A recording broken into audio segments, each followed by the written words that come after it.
Hey everyone, I'm Omid. Why did the microphone go to therapy? Because it had too much background noise. Anyway, let's remove background noise. First, select your audio clip on the timeline. It's easy.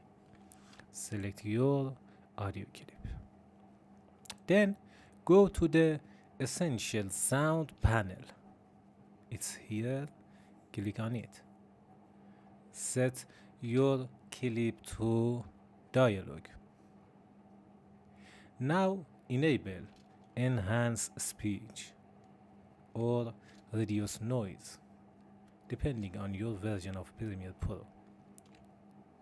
Adjust the amount until your voice sounds clean and natural.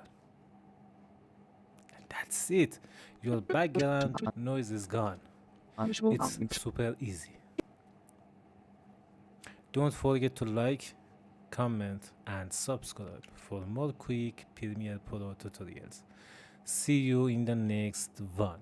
Goodbye.